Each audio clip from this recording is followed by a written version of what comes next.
You ready? As I stand here introducing Peggy, I recognize that I have been blessed to have met Peggy and witnessed her perpetual growth during her journey toward full stature here at VES. Having Peggy as an advisee, and also having the privilege of coaching Peggy, has certainly blessed me with memories I will forever hold dear to my heart. Basketball laughs, advisory shenanigans, heartfelt conversations, and times laughing until there were tears. Peggy has already touched the lives of countless individuals, including myself, simply by showing grace and freely giving of herself in ways that matter most: time, energy, and effort. I bet most of you in this room have had an encounter with Peggy where you walked away and continued laughing long after the actual experience, or you've had an encounter with Peggy where you left feeling like someone had actually listened to you without judgment. That is the beauty of Peggy. She can make you double over laughing, but she also takes time to be there for others. As Peggy's advisor, it has been a privilege to spend so much time with her, to help Peggy during her time here at VES, and to also stand back and watch her continue to spread her wings and prepare to fly. Peggy, I know you are going to do great things, and I am thankful you have let me be part of your journey. While I will certainly miss you as you finish up this chapter of high school and prepare to head off for college, I know you will keep in touch, and I will continue to hear about all the exciting adventures you tackle in life. Keep in mind that there will inevitably be change as you enter each new chapter in life, but also remember that we are all bonded together by our journey toward full stature here at VES, and I will forever be here for you long after you leave the old 160.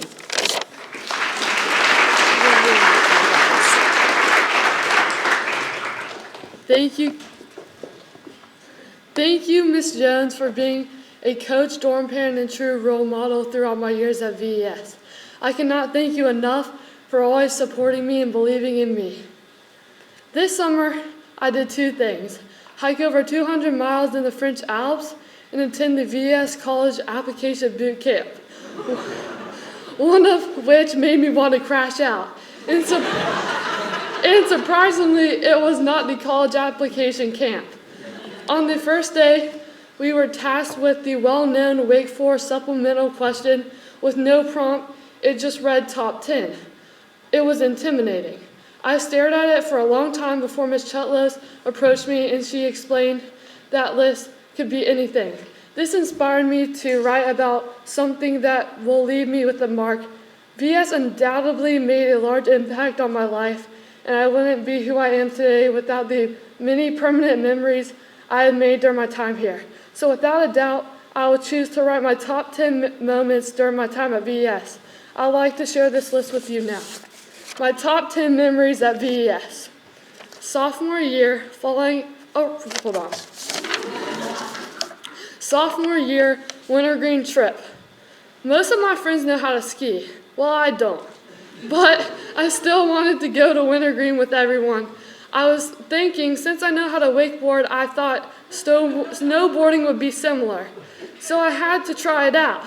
And I had my friend try it out with me, Ava Clark. And little did we know, it was hard. It was nothing like wakeboarding. We went down the bunny slopes together and we ended up walking up the mountain. I wasn't the only one that had a rough day. Right after Ava got sick, and we thought we were both done with snowboarding, I decided to give it a second chance, which I regret. I decided to go down the green slopes this time, even though I wasn't even close to mastering the bunny slopes. I fell, and I kept falling. I decided to keep trying. This time, I couldn't slow down, and I ran into a dad and his daughter,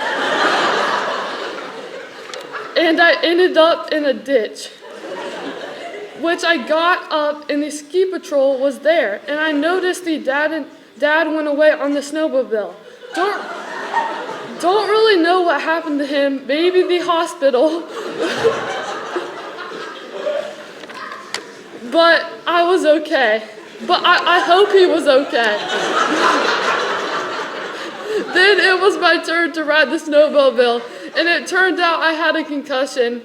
I can't remember what number I'm on. Ava made sure I didn't fall asleep on the bus, and that's the end of that story. Number 2, sophomore year falling out the hammocks with Reynolds Newton. The third or fourth weekend of school, the freshmen and sophomores were over at the hammocks behind McCormick. People were pushing them, trying to get them to fall out of the hammocks. Me and Reynolds had the great idea to get in the hammock together and get pushed. We could not stop laughing. It took us only less than 3 swings to fall out. We hit the ground pretty hard, but still smiling. Both of us were probably injured after that. 3. Sophomore year girls soccer away game against North Cross. We were on the bus headed to North Cross for our game at 4:30. It got delayed by an hour. We waited on the field for the game to start in the pouring rain. I was in a bad mood, but played through. The other team was throwing the ball in, and then Mr. Barrios yells, "You gotta drop, which we have possession, you gotta go help her." And that was my last straw. So I screamed, "Just take me out." And he said, "Pegs don't start." Because of that, he kept me in, and I promised Mr. Barrios it won't happen again. Senior year, back to school dance, teach me how to deggy. I was dancing with everyone, and one of the lead band members asked me, "What is your name?" And I said, "Peggy." Then Ellen Lewis yells, "Deggy." And the band member says, that's a quite interesting name. I've never heard that one before. Can you teach me how to deggy?" I laughed and carried on. Once I sat down, the guy said, "Where is Deggy?" "We have a song for her. Teach me how to Dougie" was playing. People were chanting Deggy, and I got in the middle and started Dugging, or now should I say Degging. I've had a lot of nicknames, but Deggy might be my favorite one now. Freshman year move-in day. I was standing in a circle outside in the 102 weather, which a bunch of strangers on McCormick I just met. I started to feel dizzy, and I remember standing in the circle and my vision going black shortly. After that, I went to the nurse and threw up on the stairs. No shocker for me, I threw up a lot. Anyways, by that time, I was missing all those stupid but fun games the freshmen get forced to do. Junior year water balloon fight. One Sunday afternoon, we had a water balloon fight, and it started out pretty casual, but didn't end that way. We ran out of the water balloons, so Charles splashed mud on me. I ran up the hill and tried to splash mud back on him, but Jay showed up. Mud got on his clean t-shirt instead of Charles. I ran inside to hide. I knew they were coming back, and I knew it was going to be bad, and it was. I came outside to everything yelling. I knew it was a trap, and I was right. They had a recycling bin full of chocolate milk, a milkshake, sweet tea, and pickle juice, and dumped it on me, so thank you, it was nasty, but I guess I started it. Junior year Wyatt shower parties, number 7. We had a lot of shower parties on Wyatt, with of course loud music. One of them stood out though. One night, me and Haley had a shower party at 9:30 and started playing all kinds of music by Juice WRLD. We both had a 6th grade phase of Juice WRLD.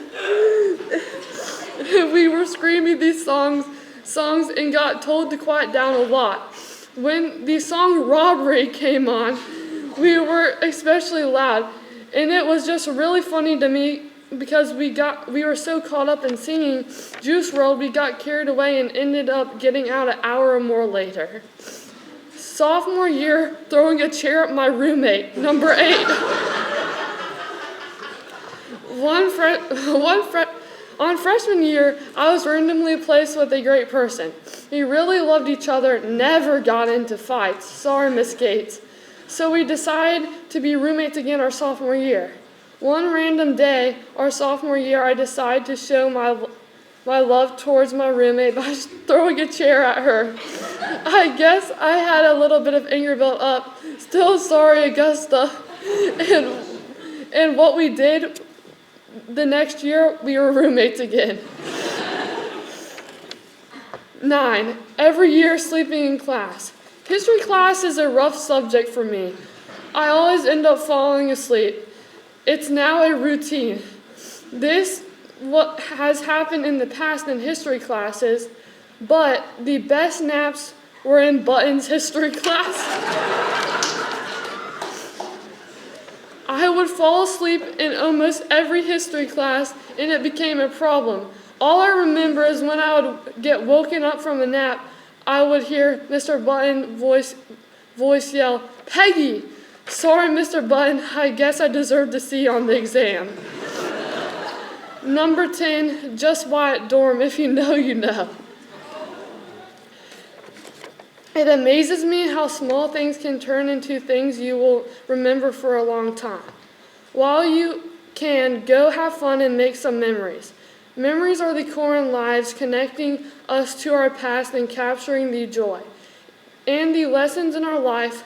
Though we can't hold on to every moment, the memories we hold on to allow us to remember experiences that matter the most. Whether they are good or bad, they still matter. So thank you, VES, for a 4-year memory book that I'll never forget. So that being said, I have made a video of some memories I have had during my time at VES.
You better drop what you need on possession. You gotta go help her.